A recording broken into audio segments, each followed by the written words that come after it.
The Great Lakes ADA Center presents Conversation Spotlight Series, Conversation with Elizabeth Liz Thompson, Assistant Vice Chancellor for Student Affairs and the Director of the Office of Equity, Diversity, and Intercultural Programs at the University of Minnesota, Morris. Photo of Liz, smiling with dark skin, shaved black hair, black eyes, and thick charcoal-rimmed glasses. They're wearing a lightweight blue polka-dotted denim blouse with a maroon cardigan. How has the intersectionality of LGBTQIA+ and disability impacted you? As the speaker speaks, images of key topics appear on the screen. Yeah, the intersectionality of LGBTQIA+ and disability has impacted me in personally and professionally and also academically different ways. So I identify as a Vietnamese adoptee, also disabled with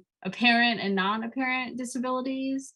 I've kind of gone through my own, journeys and stages. And so, being adopted into a white family, I clearly knew and I was proud of being Vietnamese and understood to some degree as a kid what it meant to be an adoptee in a predominantly white area of Indiana. That was one of my first kind of identity formations of being not only Asian American, but also a Vietnamese adoptee. Fast forward to more so in college, going through my own also exploration around identifying then as bi, and then also now being really comfortable and affirming and accepting the word queer as an identity.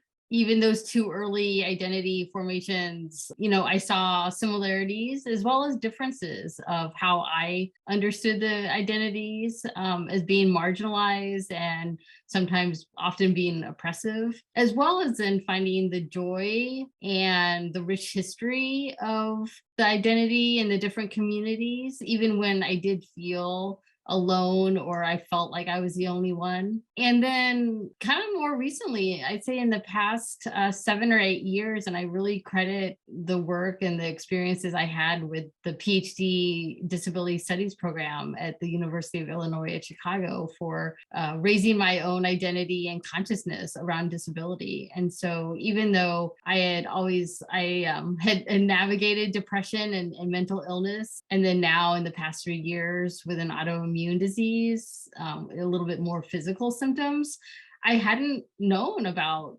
disability identity and disability culture and disability history and communities. And so disability studies really affirmed that for me. And so now I think I might be finally at the point in my life of, a different kind of intersectionality between my Vietnamese adoptee identity, my LGBTQIA, bi and queer identity, and my disability identity. And I think where I am now is that, I come to spaces not in very separate ways. I mean, yes, sometimes my different identities might be more salient in different spaces than others. However, even if that's the case, I still try and bring my true, full, authentic self. And I want to be recognized for that. I want to be respected for that. Brought to you by the Great Lakes ADA Center. Call us at 1-800-949-4232 or visit adagreatlakes.org and become a subscriber or follower at ADA Great Lakes. Pick your favorite social network. We're on Facebook, Instagram, Twitter, LinkedIn, and YouTube.